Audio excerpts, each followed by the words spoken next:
अस्सलाम वालेकुम, welcome to गपशप। My name is Yunus Khan, I am your host. और मैं हूँ आपकी होस्ट रशिया। और मैं हूँ आपकी होस्ट डॉक्टर आफिया। मैं हूँ आपकी होस्ट कायनात काज़मी। और मैं हूँ आपकी host Anam Gauhar. Okay, alright. Anam ने इतने मजे से रोलिंग आईज। अनम गौहर। मुझे भी अनम का हमेशा इंट्रो स्टाइल बहुत अच्छा लगता है। Thank you, girls. अच्छा भाई, आज सबसे पहले हम एक बात से स्टार्ट करेंगे जो कि क्योंकि अभी रिसेंटली 14th अगस्त गुजरा है और हम सबके पेट्रियोटिक लेवल्स अभी बहुत ऊपर तक गए हुए हैं। तो रिसेंटली मैं इस इशू से शुरू करूंगी कि एक आप टूरिज्म करते हैं, ठीक है, आप इधर उधर जाते हैं, you want to spend good time, you want to have good time, you want to create memories. बहुत अच्छी चीज़ है। मेमोरीज क्रिएट करने के 10,000 तरीके होते हैं।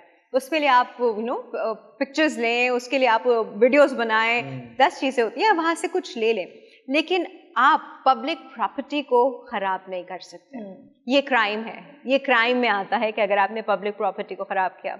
रिसेंटली कोई मिस्टर और Mrs Shoaib, I just hope वो दोबारा कभी वहाँ ना जाए, तो वो लोग गए Khunjerab Pass. Khunjerab Pass is a very beautiful place.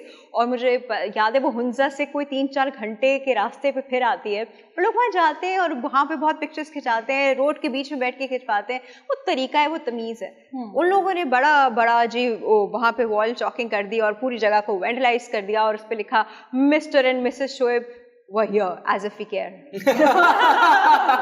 Why in the world?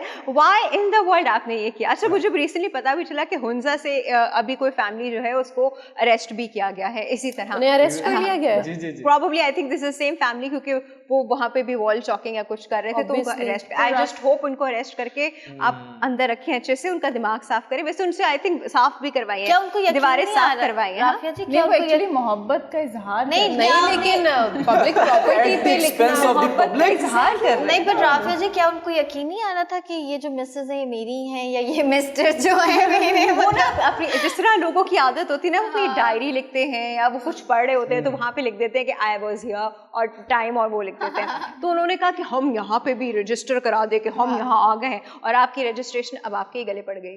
और क़यामत तक रहेगा ना जैसे। हाँ, अब मैं आपको छोड़ूंगी नहीं, मेरे सामने आए तो सही। ये बचपन में भी हम लोग शायद करते थे। नहीं करते, बॉल चौकी कहाँ नहीं, सुने मेरी बात, सुनने तो दिया, अब सुन बोलने लिया करे तो पहले दिया राफिया, करे। या मुझे बोलने दीजिए।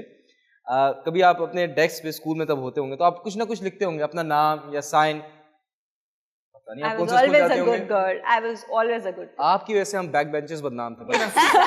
Oh my God. एक तो मैं बैक बेंचर नहीं थी और दूसरा I was always a good girl. मैंने कभी भी स्कूल की किसी नहीं, किसी ने तो किया होगा। प्लीज राफिया जी की ट्रॉफी लेकर आए। आपने कभी अपने डेस्क पे स्कूल के टाइम पे लिखा था कुछ? हाँ, जब टीचर के लेक्चर्स में मैं बोर हो रही होती थी तो मैं टाइम पास करती थी डेस्क करने के लिए। मेजॉरिटी मैं भी करते हैं। एग्जैक्टली, मैं तो अपना नाम, जो मेरी बेस्ट फ्रेंड का नाम था उसका, और अपना नाम, कि हमारे बेंच पे कोई ना बैठे। और बचपन में और जब गेम मैं आती बोर थी। हो रही होती थी तो मैं स्क्रैच कर रही होती थी। नहीं, बचपन में गेम आती थी FLAME, लव हेट करके समथिंग करते थे हम लोग।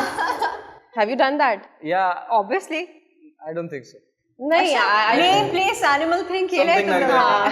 है ना? तो सभी खेलते थे खेले। पर मुझे कभी समझ में भी पढ़े नहीं लिखों की गेम है ना। मुझे लगता है अभी भी समझ नहीं आया। I was good at sports. I was good at sports. पर ये वाला स्पोर्ट्स नहीं, this is intellectual sports. Intellectual sports. It's a Exactly. new thing. Because इसमें आपको वर्ड्स बताने चाहिए, इनके स्पेलिंग्स आने चाहिए, और वो यूनिस के बस की बात नहीं है। कौन सी स्पेलिंग? जो नेम, प्लेस, एनिमल, थिंग आप लिखते हैं, उनकी जगहों के नाम पता होना चाहिए। इसका पता चलता है क्योंकि वोकैबुलरी यूनिस को सारे एनिमल्स नेम आते हैं, हाँ, क्या? रहता है उनके साथ। सारे एनिमल नेम आते मैं अभी रहता हूँ। Oh my God. हैं। Anyway, we all are social animals. अच्छा गाइस, Minus social. मुझे एक चीज शेयर करनी है। अभी रिसेंटली मैंने देखा इंटरनेट पे, डेनमार्क का, आई एम श्योर आप सबको पता होगा। अच्छा, डेनमार्क में एक लाइब्रेरी है, डेनमार्क का मक्खन। या it's really good. It's really good. अच्छा, डेनमार्क में एक लाइब्रेरी है, वहाँ पे आप बुक्स बोरो करने के बजाय बंदा बोरो कर सकते हो। अब बंदा एज इन कैसे कि वहाँ पे डिफरेंट कैटेगरीज बनी हुई हैं, और वहाँ पे जैसे आप कहीं, जैसे आपके जहन में होता है कि आज मैं लाइब्रेरी जा रहा हूँ तो मुझे ये किताब पढ़नी है, मेरा ये मसला है, आज मुझे इस चीज़ पे मुताला करना है, तो आप उस हिसाब से अपनी बुक चूज़ करते हो। अब वहाँ पे जो बंदे अवेलेबल हैं, जो लोग बिठाए हुए उन्होंने, उन सब के कुछ ना कुछ टाइटल्स हैं, जैसे कि स्ट्रेस मैनेजमेंट हो गया, रिटायरमेंट हो गया, बायपोलर हो गया, रेफ्यूजी हो गया। मतलब कि इससे होगा ये कि जैसे कि एक तरह से मुझे लगता है किताब आपसे बात नहीं कर सकती, आपके सवाल का जवाब नहीं दे सकती। अब वहाँ पे उन्होंने ये किया कि बुक के रिप्लेसमेंट पे लोगों को बिठा दिया ताकि आप या आई लव इट, ताकि आप वहाँ पे अपना आइडियाज एक्सचेंज कर सको जो आपके जहन में, आप उससे बात करो और सामने वाला पर्सन आपसे अपना एक्सपीरियंस लाइफ का रखेगा, वो आपको बताएगा ताकि उससे आप कुछ सीख सको। एंड सबसे मजे की बात है कि ये ओवर 50 कंट्रीज चल रहा है सिस्टम और उस लाइब्रेरी को कहा जाता है द ह्यूमन लाइब्रेरी। अच्छा, तो यूनिस तो एंटर नहीं हो सकेगा क्यों? ह्यूमन लाइब्रेरी ओ या आपके लिए एंट्री जो है वहाँ पे मना है। आप कितने भी पैसे दे देंगे सर, आप वहाँ नहीं एंटर हो सकते। मम्मी कहती है जो कहता है वो खुद ही होता है। नहीं, मम्मी कहती है जो कहता है वो खुद ही हमारे पाकिस्तान में अगर ये जैसे दूसरे मुमालिक में जैसे दूसरे कंट्रीज में ऐसे ह्यूमन लाइब्रेरीज हैं, हमारे मुल्क में हर घर में लाइब्रेरी है। आपके दादा अबू नाना अबू, हम लोग वहाँ तो बैठते नहीं है। ये कौन सी लाइब्रेरी में जाने की हम लाया भाई लाया, यूनस लाया, पॉइंट लाया, यहीं से लिया गया कॉन्सेप्ट। एक बात मैं यहाँ ऐड करूँगी, हमारे दादा अबू नाना अबू जिनको उनके ग्रैंड पेरेंट्स मिलते हैं, बहुत अच्छी बात है, लेकिन वो एक स्टोरी 10 बार बताते हैं। आपको याद हो चुकी होती है, आपको नेक्स्ट सेंटेंस भी पता होता है। तो आप जब छोटी थी, जब आप छोटी थी, आप भी 10 दफा बोलती थी दादा अबू, उन्होंने तो ऑफ नहीं किया। मैं I was not irritating kid. हाँ, आपको पता नहीं कि तो इतनी अच्छी चाइल्ड है, बहुत अच्छी है। हाँ, लेकिन बहुत अच्छी बात है ना कि ह्यूमन लाइब्रेरी में आप जाते हैं, आप बुक्स से तो बात नहीं कर सकते, लोगों से बात करके अपने मसले मसाइल। लेकिन मुझे लगता है पाकिस्तान में जैसे हम जाते हैं लाइब्रेरी में अपना कुछ भी नॉलेज में इजाफा करने के लिए, लेकिन यहाँ पर ये चीजें बहुत जल्द आ जाएगी। पाकिस्तान में लाइब्रेरी जाता कौन है जब तक नोट्स ना बनाने हो? नहीं, मैं हमेशा, मुझे ऐसा लगता है अगर कोई चीज़ वगैरह न्यू सीखनी है तो अक्सर बुक्स वगैरह जाकर समटाइम मैं पढ़ या मुझे पीस चाहिए हो, क्योंकि घर में अगर मैं पढ़ना चाहती हूँ तो मुझे नींद आती है। तो लाइब्रेरी का एक ये आपको फायदा लगता है कि वहाँ पे आप लोगों को शौक देख के ना उनसे भी मोटिवेट होता है। अब वहाँ पे आप सो नहीं सकते, और अक्सर ऐसा होता है कोई भी बुक आप निकालें आपको नींद आ जाएगी। मैं सिर्फ 2 पेजेस देखती हूँ, मैं कहती हूँ, तो मैं लाइब्रेरी में ऐसा नहीं होता, क्योंकि आप वो बुक निकाल के अपने बेड पे बैठेंगी, तकिया सेट करेंगी और ऑब्वियसली फिर आप नहीं। लेकिन राफिया जी, अगर यहाँ पे ह्यूमन लाइब्रेरी आ गई तो आपको क्या लगता है कि हम लोग तो एक दूसरे अपनी मतलब अपनी डिस्कशन से ज्यादा दूसरे के डिस्कशन में ना ज्यादा इन्वॉल्व हो रहे होंगे, क्योंकि है हमारे यहाँ नेचर है कि अपने मसले भूल जाते, इसका क्या मसला है मुझे ये जानना है। नहीं, अपने मसले तो हम खैर भूलते नहीं हैं, लेकिन किसी और का क्या मसला है, ये हमारा सबसे बड़ा मसला है। हाँ, एग्जैक्टली। लोगों के मसले सुन के लगता है कि यार हमारा मसला इनके मसले से कम है। जब आप किसी और का मसला सुनते हो या उससे बात करते हो, अपनी प्रॉब्लम शेयर करते हैं, तो ये भी बड़ा हौसला मिलता है बंदे को लेकिन कि मेरी प्रॉब्लम्स क्या है। लेकिन हमारा इशू ये है कि हम एज अ कौम जो है, तुम्हारा इशू होगा, हम क्या करूं मैं, अल्लाह मुझे रास्ता बता कि हमें यही वाली बात जो आपने बोला, सुनने की आदत नहीं है, बोलने की आदत है। तो क्या दिया है यही मसला है। ये ह्यूमन लाइब्रेरीज आ भी जाए ना तो हम सुनेंगे नहीं। हम शायद उन बाबा जी को बता रहे होंगे आप फेसबुक पे हैं, आप इंस्टाग्राम पे आए जरा, तो ये मैटर भी है हमारा। आप उस वक्त से डरें जब ये ह्यूमन लाइब्रेरीज पाकिस्तान में आएंगी और जो अपना एक्सपीरियंस देने वाले थे ना, वो एक्सपीरियंस ले रहे होंगे लोगों से। अच्छी बात है, दिस इज ऑल्सो लर्निंग। देखो ह्यूमन लाइब्रेरी सर उनके लिए भी लाइब्रेरी है, उनका तो प्रोफेशन है, वो एज अ प्रोफेशन वहाँ बैठे होंगे, ऑफ कोर्स वो चार्ज कर रहे होंगे, लेकिन उनको भी तो बहुत कुछ सीखने को मिलेगा दूसरे इंसान से, है ना? ऐसा लगता है कि जैसे कि हमारे बच्चे भी एक लाइब्रेरी हैं, क्योंकि बिकॉज उनका जो बोलने का स्टाइल है ना और समझाने का स्टाइल है बहुत डिफरेंट है। थैंक यू उषा, आपने ये बात बोली। मतलब लाइक हमारी जो कायनात छोटा, वो क्या कहते हैं, छोटा पैकेट बड़ा धमाका। तो वो जब भी कोई बात लाती है बड़ी एक्साइटेड होती है और बड़ी मजे की होती है, और कभी कभी ऊपर से गुजर जाती है। मेरे अपने हम लोग अक्सर एक दूसरे की शक्ल देखते हैं, हम कहते दबा दो, बात दबा दो।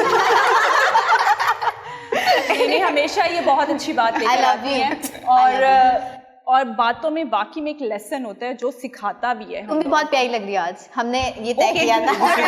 ऑलराइट, वैसे कॉन्वर्सेशन का बेसिक रूल यही है कि आप अपनी बात कम कहें और सामने वाले की बात ज्यादा सुनें। ये बेसिक रूल है, मैं इम्प्लीमेंट करती हूँ।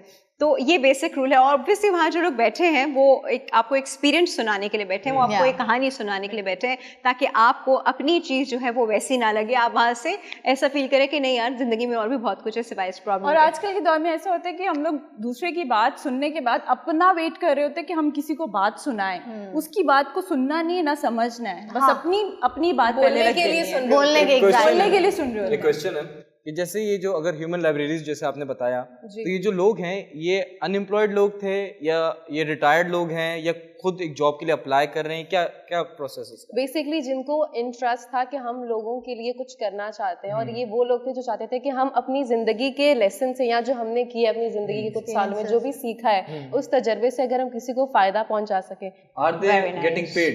याद यार मतलब लाइफ ये हम उनसे एक्सपीरियंस है वो अपना शेयर करना चाहते हैं। ये हम उनसे जाके पूछते हैं ब्रेक के बीच में। Oh yes, very good idea Rafi ji. चलो जैसे ब्रेक ले लेते हैं, आप तो कह नहीं जाएगा। Will be right back.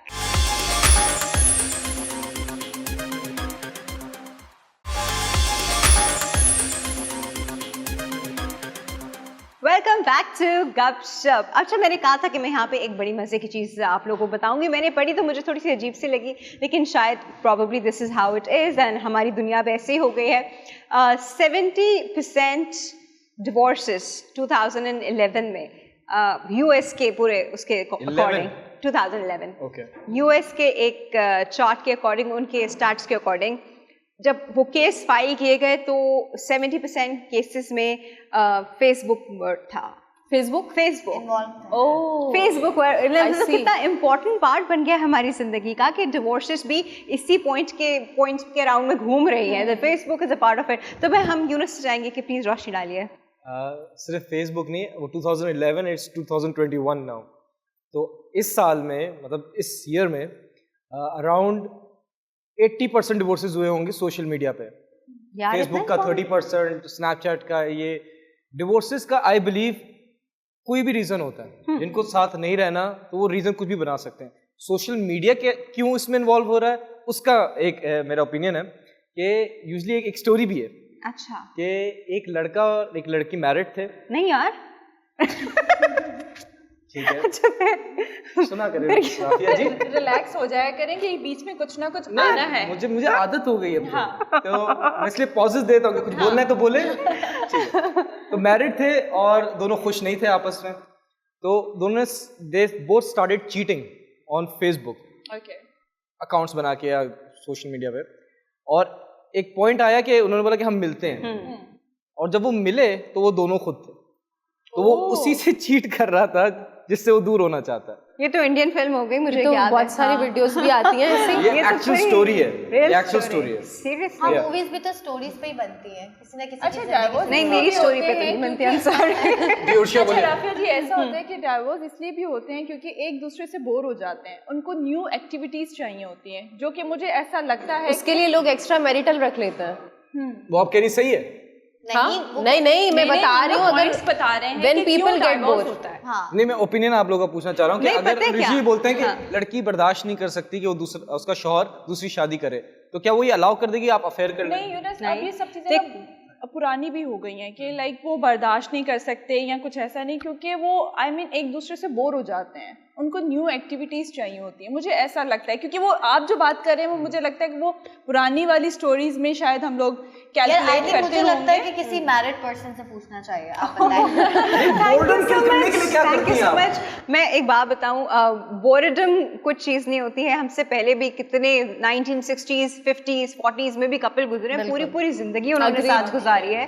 Bore होना कोई चीज़ नहीं होती। जब आप अपने कंपेनियन को एज अ कंपेनियन समझते हो तो अच्छे बुरे सब हालात आप साथ देखते हो, अच्छी बुरी सारी एक्टिविटीज आप साथ करते हो, एक दूसरे के साथ रहते हो, तो उसमें बोर होने वाला मुझे नहीं लगता। हाँ, आपको एक दूसरे को टाइम देना, एक दूसरे को इतना मार्जिन देना, एक दूसरे को स्पेस दे के रहना। लोग एक दूसरे की स्पेस खत्म कर देते हैं कि मैं ये करूँ, नहीं करूंगा, तुम ये नहीं करोगी, मैं ये चाहूंगा, तुम ये नहीं करो। मतलब स्पेस क्यों आप खत्म कर देते हैं? हाई एक्सपेक्टेशन भी बहुत एक दूसरे से कभी कभी एक दूसरे से कभी से एक्सपेक्ट नहीं करेगा तो किससे करेगा? नहीं Yunus, high I told high expectation. High expectation भी मतलब कि ठीक है, एक इंसान से आप उतनी उम्मीदें रखें जितना वो कर सकते हैं, जितना आपको लगता है पूरी कर सकते हो, और उस पॉइंट पे आके आप हर्ट नहीं होंगे। मुझे मेरा क्वेश्चन टाइम सवाल, डिवोर्सेस आजकल इतने ज्यादा क्यों हो रहे हैं? मैं एक बात बताऊं जो मुझे पर्सनली लगता नहीं। है। नहीं बताएं, आप बताएं। मैं नहीं बताऊंगी, मैं बात अच्छा बताएं। अच्छा मैंने फर्स्ट टाइम किया। Thank you Arshiya. ओके जी। मुझे जो लगता है डिवोर्सेस किस बात पे होते हैं, मिस कमिटमेंट पे होते हैं, ओवर एक्सपेक्टेशंस पे होते हैं, ये दो बहुत मेन रीजंस हैं। और उसके बाद कभी कभी डिवोर्सेस मैंने सिर्फ इन लॉस की वजह से होते हुए देखे हैं। Exactly. मतलब हस्बैंड वाइफ खुश थे लेकिन इन लॉस का ये इन लॉस के साथ रह रहे, अलहदा नहीं रह सकते, इन रीजंस पे देखें। तो ये 3 बड़े वाइटल रीजंस हैं। उसके बाद ये सोशल मीडिया का रीजन आना और चीट करना और ये सब होता है, बट ये 3 जो पहले रीजन मैंने आपको बताया ये हमारी सोसाइटी में सबसे ज्यादा गुर्बत से होते हैं। Lack of communication, lack of communication, companionship. I am asking you कि गुर्बत से अगर उसका शौहर गरीब हाँ ऑब्वियसली सबसे ज्यादा understand percentage. Your situation but only understand, huh? Can you do something about it? No, Please I don't do want to. something about it, Rafia. I beg you. अच्छा अगर इस टॉपिक के बारे में डिस्कशन हो गई तो मैं भी आप लोगों के साथ कुछ डिस्कस करना चाहती हूँ। जी जी। आपने उर्शिया वैसे इस टॉपिक के बारे में कुछ बोलना था? नहीं मैंने बोल दिया बोल था। दिया मैंने स्टार्ट में वही जिस पे इन दोनों ने एग्री किया था। अच्छा। तो मैंने कहा कि अब आगे बोलना मुनासिब नहीं है। सही। मैंने एक न्यूज़ पढ़ी है, मतलब कुछ ही कल की ये न्यूज़ है, बैंक मैनेजर स्टाफ की न्यूज़ है। मतलब कि मुझे जस्ट मैं पढ़ रही थी और मैंने ये न्यूज़ देखी तो मुझे ऐसा लगता है कोई मूवी का सीन है, लेकिन ये सच में कराची में हुआ है। 55 करोड़ का घपला। हाँ, yes, I got to know about that. Yes. तो बैंक में 55 करोड़ का घपला, वो भी आई थिंक 28 क्लाइंट का जिन्होंने अपने जेवर जो है बैंक के लॉकर में रखवाए थे। यकीनन बहुत सारे लोग हैं वो जो इम्पोर्टेंट पेपर्स होते हैं और गोल्ड वगैरह हम रखवा देते हैं कि घर में सेफ नहीं है। तो ऑडिट टीम आई बैंक में। अच्छा, मैनेजर और उनका जो स्टाफ है इन लोगों के पास अथॉरिटीज़ होती हैं लॉकर्स में कि जब आप कोई चीज़ वगैरह, बहुत सारे लोगों ने, जो 28 क्लाइंट थे, इन्होंने लोन लिया था बैंक से अपने जेवर को गिरवी रखकर। तो इन लोगों के पास तो ऐसा टाइम भी नहीं था, ऐसा चांसेस भी नहीं थे कि ये लोग महीने महीने जाकर चेक करते कि इनका जेवर महफूज है या बदल तो नहीं। इन लोगों ने क्या किया, पूरे निजी बैंक ने, उनके जो मैनेजर और उनका स्टाफ है, उन्होंने सोने के बजाय वहाँ पीतल का, मतलब सेम सेट का डिजाइन और पीतल पे सोने का पानी चढ़ा के रख दिया। अब इनकी किस्मत, मतलब इनको लगा कि ठीक है ये 5 साल तक तो इनका जो कर्जा है ये उतारेंगे, तब तक तो पूरी टीम चेंज हो जाएगी, हमने तो जो पैसा बनाया हम निकल जाएंगे, दूसरी टीम आ जाएगी। तो हुआ ये कि ऑडिट टीम आई, कहते हैं ना किस्मत खराब तो फिर वाकई खराब। ऑडिट टीम आई। अब मुझे ये नहीं पता कि ऑडिट टीम में कोई जोरी भी था कि सोने की, उसको कैसे पता चला। नॉर्मल फीमेल को पता होता है यार, नहीं, हाथ लेकिन में लेते हैं पता चल जाता है बिल्कुल। सोना लेकिन ना उस टाइम राफिया जी ऐसा हुआ कि ऑडिट टीम आई तो उन्होंने जब चेक किया लॉकर, तो 235 लॉकर में से 150 लॉकर जो थे उसमें सारा पीतल था। मतलब वो सारा गोल्ड उन्होंने पीतल के कन्वर्ट कर दिया। और लोगों को जब पता चला तो लोगों ने मतलब बैंक के बाहर जाकर तोड़फोड़ करना, ऑब्वियसली, और लोगों को कहा कि लोगों को हमारे हवाले कर दें, क्योंकि उनमें बहुत सारे ऐसे लोग थे कि हमारी इतनी स्टेज नहीं थी, हमने जेवर रखवाया गिरवी और फिर हमने बैंक से लोन लिया और हम अपने जेवर को तो वापस चाहते, लेकिन उन्होंने हमारा जेवर, मतलब इन्होंने हमें लोन नहीं दिया, इन्होंने बल्कि हमें चीट कर दिया। क्योंकि कुछ पैसे जो वो लोन दिया है वो एवरी मंथ कट रहे हैं और हमारा सोना भी इन्होंने हड़प कर लिया। तो अब मुझे जब ये न्यूज़ का पता चला तो मैंने कहा हमें अपनी आवाम के साथ, क्योंकि देखिए सम टाइम क्या होता है कि हम बहुत सारी चीज़ें सुन रहे होते हैं, हमें कहते हैं हाँ ठीक है, लेकिन हम लोग अपनी चीज़ों पे गौर नहीं करते। तो हमारे काफ़ी लोग हैं, मेरे भी इवन बैंक में इंपॉर्टेंट पेपर्स या गोल्ड है, तो मुझे अपना डर पड़ गया कि जाके चेक करवाना चाहिए। जरूर चेक क्या करें, कहते हैं ना 6 महीने में एक बार आप डेंटिस्ट के पास जरूर आया करें। और 6 महीने बैंक की बात हो रही, बिजनेस की मां मेडिकल कैसे आ गया राफिया? 6 महीने में एक बार आप लॉकर्स अपने जरूर जाके चेक। फॉरेन से बिजनेस की बात हो गई, पब्लिसिटी हो गई। इनसे चेक करवाएं। नहीं, लेकिन इसके बारे में यूनस, मतलब वो ये थिंक कि इतना, मतलब आखिर बट राफिया जितना क्यूटली अपना मंजन बेचती है ना, आई स्वेयर। देखिए मैं 55 करोड़ इतने बन जाएंगे तो मैं चुप हो जाऊंगी। हाँ। मैं स्टिल सोच रही कि 55 करोड़ का घपला भाई। ये तो वो घपला है जो सामने आ गया। हाँ, ऐसे बहुत सारे घपले होंगे जो नहीं भी रिपोर्ट भी नहीं हुए, लोगों को पता भी नहीं चला। या हम लोग एक चीटर मुल्क हैं। लोग बहुत चीटर। अफसोस के साथ बोलना पड़ रहा है मुझे। हमारी फितरत में आदतें चेंज हो सकती है, फितरत चेंज नहीं हो सकती। नहीं सॉरी चीटर मुल्क ना बोले please, we love our country, लोग बोल रहे हैं cheater. I'm not talking about the country. I'm talking about the people of our country. I know but Our country is the best country in the world. बहुत सारे लोग But उनके our people are the sentiments hurt worst हो in the जाते world. हैं। Yeah. एक majority बात कर रहा हूँ मैं, agreed, overall पांच agreed. उंगलियां बराबर नहीं होती, मैं एक जनरल बात कर Obviously, रहा हूँ। Yunus. तो जो सारे जैसे हैं हमारे मेजॉरिटी लोग चीटर हैं, आपको एक पीएन भी चीट करते हुए नजर आएगा, आपको बैंक का सीईओ भी चीट करते हुए नजर आएगा। वो किससे क्या चीट कर रहा है, दैट्स अ डिफरेंट सब स्टोरी। अपने अपने लेवल की करें। एग्जैक्टली। मेरा ओपिनियन ये है कि इन चीजों का अगर ये सामने आ गया, अब ये नेक्स्ट स्टेप क्या है, कौन इस पे वापस ऑडिट करेगा, हर बैंक को चेक करेगा, अब जो कस्टमर्स थे, जिनके लॉकर्स थे, वो क्या करेंगे उसके बारे में, वो मैटर करता है। ये तो एक जनरल बात हो गई। इंडिविजुअल मैं आपसे पूछता हूँ कि आप लोगों ने इंडिविजुअल आपके साथ क्या चीट हुआ कभी, या आपने कभी किसी को चीट किया? वो नॉर्मल झूठ भी हो सकता है। तो ये पहले मुझे ये बताएं, पहले आप, उससे पहले आप बताएं। नहीं, कभी भी नहीं। आपके साथ कभी किसी ने चीट भी नहीं किया? नहीं यूनस, अभी तक तो ऐसा कोई मौका आया नहीं है कि कोई चीट करे या कोई ऐसी बात हो, ऐसा तो अभी तक कुछ नहीं हुआ। हार मत मानो, हो जाएगा। यानी कि तुम चाह रहे हो कि ऐसा हो? नहीं, अल्लाह ना करे ऐसा ना। राफे जी, इतनी जिंदगी गुजार ली है, चीट भी हुआ है और चीट भी किया है, टू बी वेरी ऑनेस्ट। इतनी गुजार लिया? हाँ, तो जाएं आप नहीं इसको क्या, अभी कुछ और भी एक्सपीरियंस करना रह गया है। चीट हुआ भी है और चीट किया भी है। मतलब दोनों चीजें, मतलब वैसे नहीं जैसे आप लोग चीट सोच रहे हैं, नहीं, रिलेशनशिप नहीं, एग्जैक्टली वैसे नहीं, लेकिन कभी कभी जिसको हम कहते हैं ना जुगाड़ अपनी करना, कोई ना कोई जुगाड़ करना, कोई ना कोई सिफारिश करना, कभी रिश्वत देना, ऑनेस्टली स्पीकिंग ये सब चीजें जो है बिल्कुल गलत है। लेकिन कितनी बार जब मुझे किसी ने रोका उसके लिए, चालान के लिए, तो मैंने उसे 100 रुपए पकड़ा दिए, किया ना गलत। ऑन स्क्रीन कह रही है कि रिश्वत दे रही है, इन पे केस होना चाहिए, पुलिस आप इन पे एफआईआर काटे। इन्होंने मान लिया। कायनात जी बताएं। हाँ, हुआ तो बहुत है, लेकिन मैं ब्रेक के बाद बताऊंगी। तो पहले चलते हैं ब्रेक की तरफ, और ब्रेक के बाद आप सुनिएगा कि मेरे पास और अनम के पास क्या स्टोरी है।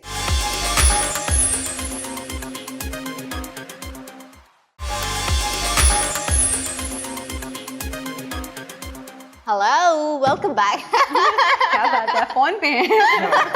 नहीं, मैं स्टोरी ये बताना चाह रही थी कि अक्सर ऐसा होता है कि मेरी कजन्स लाइक छोटी सी कोई भी जेली वैली लाइक खा रहे होते, तो मुझे बड़ा दिल से आता है, मैं कहती हूँ अच्छा सुनो मम्मा बुला रही है, और वो रख के ना मासूमाना तरीके से चला जाता है, तो मैं हड़प कर लेती हूँ। आता है पूछता है तो मैं कहती हूँ वो ले गया, ये ले गया। तो इस तरह के धोखे तो चलते रहते हैं मेरे। बच्चों के साथ धोखा?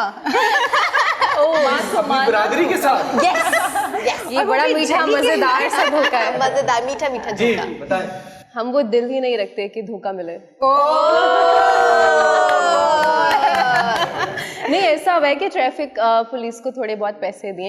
एक और इन्होंने मान लिया। ऐसे मत करो, नहीं तो तुमने कभी कुछ नहीं किया। हाँ, ये तो नॉर्मल है। आई कैन स्वेयर कि मैंने कभी रिश्वत नहीं दी, ये मैं बता दूं। ली है, दी नहीं है। कभी नहीं, मैं इस सब बोलने का मकसद ये है कि हमने कहीं ना कहीं चीट हुए हैं और हमने चीट किया भी है लोगों को, तो हमारी फितरत में है। मैं बता रहा हूँ कि अगर आपने घर से अपनी अम्मी के पर्स से पैसे लिए तो आप चीट कर रहे हैं। तो वो एक ओवरऑल अगर हम देखें सारी सिचुएशन, तो as a human nature it's compulsory to cheat to survive. मैं इसको नेगेटिव सेंस में नहीं कह रहा। हाँ, वो आप सही बोल रहे हो। बहुत सारी चीजें आप करते हो किसी को अच्छा, हमारे रिलीजन में भी है कि आप उसके बाल नहीं कर रहे थे, मैंने कहा बच्ची स्क्रीन में सही नहीं आएंगे मेरे बाल से। तो हद है यार। हमारे रिलीजन में भी है कि आपको झूठ बोलना, मतलब इस सेंस में कि आप झूठ बोल सकते हैं अनटिल अनलेस किसी का फायदा हो रहा, और दूसरा शादी के लिए, कि अगर आप किसी से पूछ रहे हैं कि भाई बेटी के बारे में बेटे हो, तो आप झूठ सच बोलें उसमें। तो बचपन में आइसक्रीम के पैसे के लिए तो मेरा फायदा होता था, तो मेरा झूठ नहीं, मैं उस सेंस में कह रहा हूँ कि आप किसी के फायदे के लिए अगर झूठ बोल रहे हैं तो इट्स ओके, बट अगर आप अपने फायदे के लिए कर रहे हैं that is wrong. That is what I'm trying to say. वो भी आटे में नमक जितना झूठ, आटे में नमक जितना झूठ चलता है, उससे ज्यादा नहीं। रिश्तों की अगर आपने बात की है तो मतलब झूठ में वो फायदा समझे ना, इंटेंशन समझे झूठ बोलने की, कि अगर मैं झूठ बोल रहा हूँ मेरा फायदा हो रहा है तो दैट इज नॉट गुड। पता है क्या, इसमें एक बात है, कुछ पॉइंट्स पे ना आपको कभी कभी मसलहतन झूठ बोलना पड़ता है। और मसलहतन झूठ आपको क्यों बोलना पड़ता है? जैसे आपको किसी के शादी का रिश्ता बचाना है, या दो दोस्तों की दोस्ती बचानी है, इन पॉइंट्स पे ना आपको फौरन से फोन आएगा, यार संभाल लो। छोटे मोटे झूठ चलते हैं, हाँ बड़े झूठ जिससे किसी की जिंदगी खराब हो जाए, और वो औरतें बोलती हैं, उससे कुछ कह रही हैं, आप बताएं। हाँ जी, मैं एक छोटी सी बात बोलूंगी जी, बोलिए, बातों से, अगर आप लोगों की इजाजत है तो। जी इजाजत। मैं बात करूंगी तकब्बुर पे।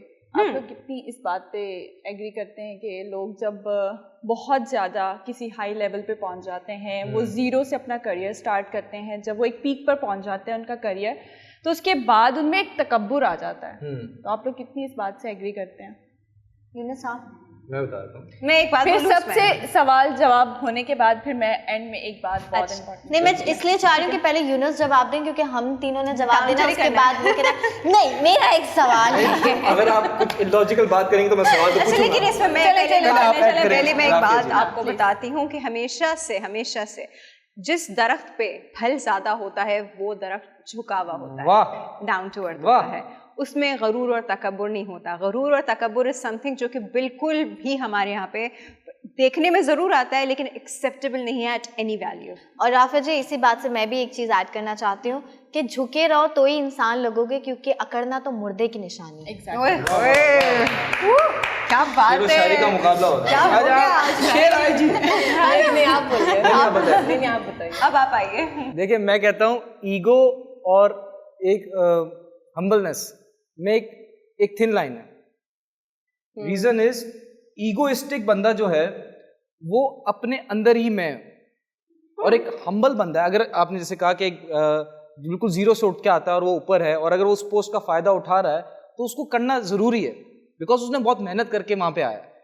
ईगोइस्टिक किसी को नीचा दिखाना, और अगर आप वो हैं अपने आप पे कॉन्फिडेंट हैं तो आप कहेंगे ठीक है, इट डजंट मैटर। मेरा ये कहना है कि जैसे एक हाई लेवल पे जब आप पहुंचते हैं, जब आप पीक पे आपका करियर होता है, तो जब आपके नीचे का जो ग्राउंड होता है ना, तो उसमें आप लोगों के दिल भी दुखा रहे होते हैं। वो गलत है। ठीक है, आप नौकरियों से निकाल देते हैं कि जी मैं अब बॉस लेवल पर हूँ तो मैं आपको अब आपकी ज़रूरत नहीं है। ठीक है, उसमें कई ऐसे लोग होते हैं जो बुजुर्ग भी होते हैं और वो कई सालों से उस कंपनी में काम कर रहे होते हैं, खिदमत कर रहे होते हैं उस कंपनी को। आपको कैसा, मतलब इस पॉइंट पे क्या बात करें? देखिए कंपनी, अच्छा मुझसे पूछ रही है राफिया, आप यूनुस बन जाए, आपको नहीं अल्लाह ना करे, अपना नाम यूनुस रखें। ना खौफ ना देखिए, खौफ अगर नहीं है। कोई बॉस निकालता है किसी को, अगर तो वो पर्सनल रीजन से निकाला है तो वो गलत है। अगर प्रोफेशनल रीजन है कि अगर वो पंक्चुअल नहीं है और वो काम सही नहीं कर पा रहा, या कंपनी की बेटरमेंट के लिए, नया जो भी है व्हाटएवर, अगर वो पर्सनल रीजन नहीं है तो, क्योंकि ये इकोनॉमिक्स है ना, क्योंकि वो लेट्स सपोज वो यंग था और जब उसने बुढ़ापा भी वहीं पर ही गुजार लिया, तो उसको किसी और चीज पर रख दिया जाए ताकि उसको वो ऐसा नहीं लगे कि वो जॉब से निकाला गया है और उसकी दिल आजारी हो रही है। तो ये पॉइंट भी तो है ना कि आपने किसी की दिल आजारी की है या दिल दुखाया है आपने। देखिए, एक और चीज है कि ऐसे लोग भी हैं जो ऐसे रखते हैं। ठीक है, मैं बिजनेस के पॉइंट ऑफ व्यू से बात कर रहा हूँ, लॉजिकल, उसमें कोई इमोशंस को हटा दें, बिजनेस में इमोशंस नहीं होते। तो अगर उस बंदे को लगता है कि मुझे ये एजेड बंदा नहीं चाहिए, तो ही इज जस्टिफाइड, उसका रीजन सही है, उसको नहीं चाहिए। और आपको इतना रहम आ रहा है तो आप, मतलब दिल में आता है, जिस तरह हम्बल होने की बात हुई, तो आप उसकी नौकरी से हट के उसकी साइड में हेल्प करते रहो। जैसे किसी बच्चे के एडमिशन में या किसी दवाई बीमारी में, अगर वो पैसे डायरेक्टली एक्सेप्ट नहीं कर रहा है तो अगर वो पैसे डायरेक्टली एक्सेप्ट करता है, वेरी गुड। अगर नहीं करता तो आप ऐसी छोटी छोटी चीजें या कोई छोटा सा कारोबार, ऐसी कोई चीज आप उसके लिए शुरू कर दो। कायनात प्लीज आप भी बोलिएगा इस मौजू पे। मैंने तो आपसे कहा था कि गरूर और तकब्बुर की एक एग्जांपल दी थी कि गरूर और तकब्बुर, एक बात मैं बताऊं, तकब्बुर सिर्फ खुदा की ज़ात के लिए, तो हम इंसानों को एक दूसरे के साथ हम्बल होना चाहिए, लेकिन रिजर्व। मैं समटाइम अपने शूट पे भी देखती हूँ कि कोई बात नहीं कर रहा होता तो कहते हैं अरे ये बहुत सीनियर आप है, इसमें बहुत तकब्बुर है। नहीं, कुछ लोगों का नेचर होता है कि वो लोग कम बोलते हैं, रिजर्व रहते हैं, तो हम लोग भी ना बहुत जल्दी जज करते हैं, जबकि हमने 1-2 एपिसोड में इस तरह से लाइक डिस्कस किया था। तो on the very serious note, sorry मैं एक बात करना चाहूँगी। अभी हाल ही में हमारी एक लेजेंडरी एक्ट्रेस थी दुर्दाना भट्ट, उनका इंतकाल हो गया है। मैंने ये जब न्यूज़ देखी इंटरनेट पे तो मुझे बहुत अफसोस हुआ। वो आप यकीन जानिए इतनी अच्छी खातून थी कि आप उनके पास आप बैठ जाओ तो उठने का दिल नहीं करता था और मुस्तकिल आपको दुआएं देती रहती थी, और एक दफ़ा कोई उनके पास बैठ जाए ना, उनका फ़ैन हो जाता है। और पूरे इंटरनेट पे सब आर्टिस्ट उनके पिक्चर्स शेयर कर रहे हैं, तो मतलब कुछ तो था उन खातून में। अनम, मुझे एक वाकया, आई एम सॉरी, यहाँ पे मुझे एक बात मैं आप सबसे पूछूंगी। एक सेंटेंस जो हम लोग बहुत कॉमनली सुनते हैं, उसको उसकी औकात में रखो।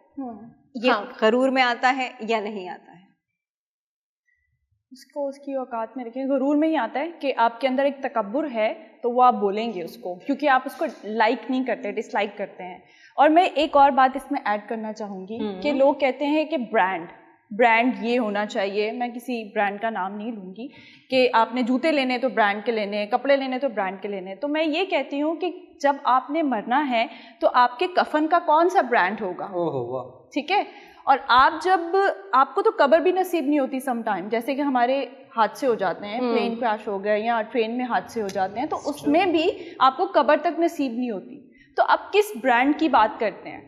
हाँ, हमेशा इंसान को एक बात डाउन टू अर्थ रहना बिल्कुल चाहिए। डाउन टू अर्थ, लेकिन जो ब्रांड पहनता है या प्रेफर करता है तो उसका गरूर से कोई ताल्लुक नहीं, मेरा कुछ और कनेक्टिविटी थी कि जैसे लोग कहते हैं कि नहीं ये मैंने ब्रांड की शर्ट पहनी है, शो ऑफ करते हैं, एग्जैक्टली। तो आप लोग ये बताते हैं नहीं तुम्हारे पास तो ये चीज नहीं है, तो ये चीजें प्लीज मत करें, क्योंकि जब आपने मरना है तो आपके कफन का कोई ब्रांड नहीं होगा और एंड इनफैक्ट आपको शायद वो भी नसीब नहीं होगा। और प्लस आप शो ऑफ करेंगे ना तो नजर लगेगी और फट भी जाएगा। नहीं, और दिल आजारी भी होती है, और दिलआजारी भी होती है। पैसे की धौंस जमा के आपको क्या मिलेगा? मतलब किसी को कमतर और हकीर समझना, मैं कहती हूँ उससे कमजोर इंसान कोई नहीं हो सकता है कि अगले के पास नहीं है और आप उसे अपनी चीजों से बता रहे हैं। एक बात मैं बताऊं, आप किसी को कमतर और हकीर कब समझते हो? ये एक बड़ी पते की बात है, जब आप उससे इनसिक्योर होते हो। अगर आप उससे इनसिक्योर नहीं होगे तो आप उसके बारे में कभी भी ऐसा नहीं सोचोगे। राफिया, आपने अभी बोला कि उसको अपनी औकात में रखो। हाँ, ये सेंटेंस इतना कॉमन है, हर दूसरा इंसान कह रहा होता है उसको उसकी औकात में रखो। हाँ, कि लफ्ज इतने हर्ट नहीं करते, लहजे हर्ट करते। तो अगर आपको जो भी बोलना है, अच्छा तो मैं ऐसे बोलूं उसको उसकी औकात में रखो तो बुरा नहीं लगेगा? तब नहीं लगेगा। लव्स भी करते हैं। if you're friends with that person, if you're friends with that person तो मैटर नहीं करता। No, but if you are not friend then तो हर्ट करेगा ना। नहीं, तो मैं एक बात कह रहा हूँ कि ओवरऑल आप कोई भी लफ्ज यूज करें तो उसका जो the way you are saying it that matters. लफ्ज मैटर नहीं करते। अगर मैं आपसे बोलूं कि यार प्लीज पानी ला दो, ये तो बहुत अच्छी बात है। और अगर मैं बोलूं प्लीज पानी लाओ, तुम प्लीज ना बोलो तो शायद मगर वर्ड्स की बात हो रही है। people who are angry and they are very polite at the same time। लहजा और अल्फाज दोनों का बहुत असर होता है। आप सामने वाले को जिस तरीके से अपनी बात बोलो, ठीक है आपकी बात शायद सुन लेगा गुस्से से, लेकिन दिल में आपको अच्छा नहीं बोलेगा। अच्छा यूनुस, मैं इस बात से कहूँगी, मुझे सेट पे अनम ने बहुत अच्छा हुआ मेंशन किया दुर्दाना आपा का, काफ़ी लेजेंड थी, लेकिन कल सेट पे भी बात हो रही थी। देखिए जब लोग चले जाते हैं ना, जो जितना डाउन टू अर्थ होता है फिर उसके लिए उतनी अच्छी बात की जाती है। तो उनके लिए, आपा के लिए बात की थी कि स्टार्स के साथ एक्टर्स को एक्टर्स के साथ तो बहुत पोलाइट होती थी, लेकिन सबसे ज्यादा पोलाइट वो होती थी स्पॉट बॉयज के साथ। एग्जैक्टली। बताए हम आपस में हम्बल होंगे ना तो ठीक है, हम कहेंगे हाँ ठीक है स्वीट है अच्छा है, लेकिन वो जब उनके स्पॉट बॉयज के साथ बहुत ज्यादा स्वीट होती थी, या ड्राइवर जो लेने आता तो कभी 4 घंटे वेट नहीं करवाया, हमेशा टाइम पे पहुंच जाती थी, आ जाती थी, बल्कि पूछती थी बेटा घर में सब ठीक है। तो मुझे लगता है कि हमें सबसे ज्यादा ये चीज माइंड में रखना चाहिए कि हमें इनके साथ ज्यादा डाउन टू अर्थ रहना चाहिए। ये हसरत बहुत कम लोगों में होती है कि इन लोगों का जो क्वेश्चन नहीं है, खत्म हो रहा है बस शो, टाइम नहीं बचा तुम्हारे क्वेश्चन। एक सवाल ऑडियंस को पूछ लेता हूं मैं सवाल कि हमारे मुल्क में स्टार्स, ये दुर्दाना आपा के हम बात नहीं कर रहे, वो तो लेजेंड है। हमारे मुल्क में एक स्टार, एक फेमस, एक उस लेवल पे पहुंचने के लिए मरना जरूरी क्यों है? क्योंकि जब वो इंसान या वो आर्टिस्ट मरता है तो उसके बाद ही क्यों उसको स्टार का लेवल दिया जाता है? अच्छा तुम्हारे लिए एक टिप है, तुम ना पहले अपनी फेक न्यूज पहुंचा सको कि तुम मारे गए हो, ताकि अच्छी अच्छी बातें सुन लो अपने बारे में, फिर एकदम से आना कि oh that was a rumour, I was alive. And तभी डॉक्टर राफिया का इतना बड़ा नाम है। ओह माय गॉड, ये पर्सनल अटैक्स हो गए, तो हम आई थिंक के बाकी घर चलते हैं। हाँ चलो आप तुम लोग घर लड़ो। जाओ। नहीं आप पहले घर भेजे हम मैं भेजी हूँ, चलो हाथापाई चल रही है अब तो। लेकिन on the serious note, on a very serious note, इंसान का एटीट्यूड, उसका लहजा, उसका उनसे एटीट्यूड जो उससे नीचे होते हैं, वेटर, कंडक्टर, ड्राइवर्स, इनके साथ एटीट्यूड जो है वो इंसान की सही डिपिक्शन करता है कि वो किस तरह का इंसान है, वो अच्छा इंसान है या वो एक मगरूर इंसान है, वो वहां से आपको पता चलता है। और मैं भी ये एक छोटी सी बात ऐड करना चाहूँगी कि आप लोग प्लीज़ डाउन टू अर्थ रहें, क्योंकि दुनिया जो है इसके बाद जो आने वाली लाइफ वो नेक्स्ट लेवल है। अगर आप लोग यहीं पर ही यहीं पर ही अच्छा अपना एक्ट दिखाएंगे तो आने वाले टाइम में भी बहुत आप लोगों के लिए अच्छी होंगी, क्योंकि कर भला तो हो भला। क्या बात है। अब हमें इजाजत दीजिए, इंशाल्लाह फिर मिलेंगे। अल्लाह हाफ़िज़। अल्लाह हाफिज।